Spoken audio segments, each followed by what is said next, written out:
আসসালামু আলাইকুম ওয়া রাহমাতুল্লাহি ওয়া বারাকাতুহু। আউযু বিল্লাহি মিনাশ শাইতানির রাজীম। বিসমিল্লাহির রাহমানির রাহিম। ইন্না নাহনু নাযালনা যিকরা ওয়া ইন্না লাহু লাহাফিজুন। আল্লাহ পাক রব্বুল আলামিন পবিত্র কোরআনুল কারীমে ইরশাদ করেছেন, নিশ্চয় আমি পবিত্র কোরআনুল কারীমকে নাজিল করেছি এবং এর হেফাজতের দায়িত্ব আমার। আল্লাহ পাক রব্বুল আলামিনের এই কোরআনের এই অর্থ থেকে এটা স্পষ্ট বোঝা যায় যে আল্লাহ পাক রব্বুল আলামিন বিভিন্ন ভাবে তার নাজিলকৃত কোরআনকে হেফাজত করার জন্য, নাজিলকৃত কোরআনকে সংরক্ষণ করার জন্য বিভিন্ন ধরনের পন্থা আল্লাহ পাক রব্বুল আলামিন অবলম্বন করে থাকেন। তো এই বিষয়গুলোর মধ্যে সবচেয়ে ইম্পর্টেন্ট যে পন্থাটা আমরা দেখতে পাই সেটা হচ্ছে যে কোরআনুল কারীম হিফজ করা, মানুষ কর্তৃক কোরআনুল কারীম হিফজ করাটা অন্যতম একটি বিষয়। বিশেষ করে যদি আমরা লক্ষ্য করি পবিত্র কোরআনুল কারীম হিফজ করার ক্ষেত্রে আমরা দেখতে পাই আমাদের প্রচলিত যে হিফজ সেকশন গুলো আছে, প্রচলিত যে হিফজ ডিপার্টমেন্ট গুলো আছে, ওখানে আমরা দেখতে পাই ছোট ছোট বাচ্চারা মাশাআল্লাহ অল্প বয়সে তারা পবিত্র কোরআনুল কারীম হিফজ করে থাকেন এবং তারা এই পবিত্র কোরআনুল কারীম হিফজ করতে গিয়ে তারা প্রচন্ড পরিমাণে ডেডিকেশন এবং প্রচন্ড পরিমাণে তারা মনোযোগ এবং প্রচন্ড পরিমাণে তারা ত্যাগ তারা স্বীকার করে থাকেন। এর মাধ্যমে পবিত্র কোরআনুল কারীমের মতো একটি বিশেষ নিয়ামত তারা অর্জন করতে পারেন। আমরা আমাদের বর্তমান যে ট্রেডিশনাল হিফজ প্রোগ্রামগুলো রয়েছে, যদি আমরা সেই প্রোগ্রামগুলো লক্ষ্য করি তাহলে আমরা দেখতে পাই হিফজ ডিপার্টমেন্টের স্টুডেন্টরা বেসিক্যালি সবক পারা, আমুক্তা, এই সমস্ত বিষয়গুলো ওরা ডেইলি বেসিসে ডান করে থাকে এবং এগুলো প্রপারলি করার মাধ্যমে তারা তাদের হিফজটা পূর্ণাঙ্গভাবে তারা মেমোরাইজ করে থাকে এবং মেমোরাইজ করে তারা একবার মৃত্যু পর্যন্ত তারা তাদের এই কোরআনকে তারা তাদের সিনার মধ্যে তারা সংরক্ষণ করে রাখে। এই বিষয়গুলো সবক পারা এবং আমুক্তা মুখস্থ করতে গিয়ে একজন হিফজ স্টুডেন্ট প্রচন্ড পরিমাণে কষ্ট করে, প্রচন্ড পরিমাণে মেহনত করে এবং প্রচন্ড পরিমাণে তারা ডেডিকেশনের লেভেল তারা দেখায়। এর পাশাপাশি যদি আমরা লক্ষ্য করি একটি হিফজ স্টুডেন্ট যখন সে হিফজ করে, যদি সে বয়সে ছোট হয় তাহলে সে অল্প সময়েই তার হিফজটা সে কমপ্লিট করতে পারে। কিন্তু যদি দেখা যায় সে একজন স্টুডেন্ট যে হিফজ করছে সে যদি বয়স্ক হয়, তার যদি বয়স বেশি হয়, তখন দেখা যায় তার হিফজ করাটা অত্যন্ত কঠিন হয়ে পড়ে। এর অন্যতম কারণ হচ্ছে সে বয়স বেড়ে যাওয়ার সাথে সাথে তার হিফজের প্রতি যে ডেডিকেশনটা থাকার কথা, তার যে মনোযোগটা থাকার কথা, তা সরে গিয়ে বিভিন্ন ধরনের চিন্তা চেতনা তার মধ্যে উপস্থিত হয়। সেগুলোর উপর ফোকাস করতে গিয়ে সেই হিফজটা প্রপারলি মেমোরাইজ করতে পারে না। এই সকল কারণে বেসিক্যালি আমাদের মাদ্রাসাগুলো আছে, হিফজ স্কুলগুলো আছে, সেগুলোতে সাধারণত কম বয়সী বাচ্চারা অল্প বয়স থেকে হিফজ স্টার্ট করে থাকে।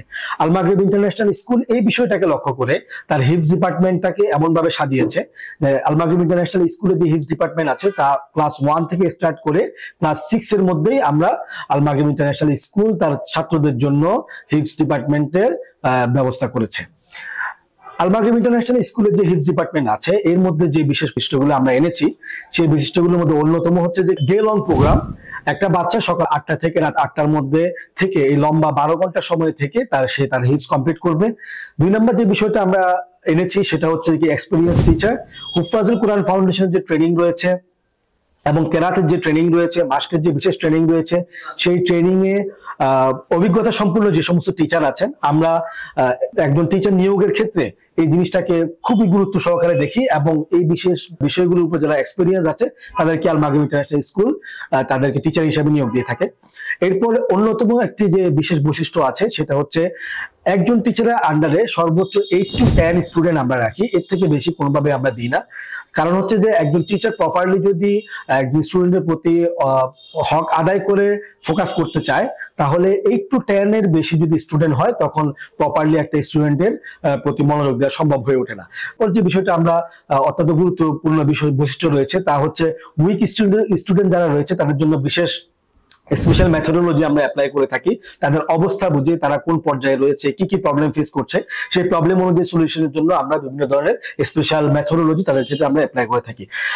আর অন্যতম যে বৈশিষ্ট্য আছে সেটা হচ্ছে যে কি একটা বাচ্চা অবশ্যই ক্লাস 1 to 6 এর মধ্যেই তার হিফজ ডান করবে এবং ফিমেলদের জন্য ডেডিকেটেড ফিমেল সেকশন রয়েছে, ওখানে ফিমেল হাফেজাদের মাধ্যমে আমরা ফিমেল মেয়ে বাচ্চাদের জন্য আমরা হিফজের ব্যবস্থা করেছি। এছাড়া যে বিষয়টা রয়েছে সেটা হচ্ছে হিফজ স্টুডেন্টরা ক্যাম্বিস সেকশন যাতে তারা একই সাথে ক্যাম্বিসটাও তারা চালিয়ে নিতে পারে সেজন্য পরিমার্জিত ক্যাম্বিস সিলেবাস এবং বিশেষায়িত এবং যুগোপযোগী Arabic language and Islamic studies syllabus এবং কোনো ধরনের কর্পোরাল পানিশমেন্ট ছাড়াই আমরা আমাদের স্টুডেন্টদের থেকে সব ধরনের পড়া আমরা আদায় করে থাকি। এখানে কোনো ধরনের কর্পোরাল পানিশমেন্ট আমরা অ্যালাউ করি না এবং শীতাতপ নিয়ন্ত্রিত ক্লাসরুম, সার্বক্ষণিক সিসি ক্যামেরা দ্বারা আমাদের ক্লাসরুমগুলো আমরা সবসময় মনিটরিং করে থাকি। আল মাগরিব ইন্টারন্যাশনাল স্কুল চেষ্টা করছে নতুন কিছুর মাধ্যমে, নতুন টিচিং মেথোডোলজি অ্যাপ্লাই এর মাধ্যমে বাচ্চারা যাতে ডে লং সময়ের মধ্যেই তাদের হিস্ট্রি ডান করতে পারে এবং ভালো নিজেদেরকে একজন ভালো হাফেজ হিসাবে গড়ে তুলতে পারে, একজন দিনদার এবং মুত্তাকি হিসাবে নিজেদেরকে সিটিজেন হিসাবে এক মানুষ হিসেবে গড়ে তুলতে পারে, সেই জন্য আল মাগরিব ইন্টারন্যাশনাল স্কুলে কাজ করে যাচ্ছে।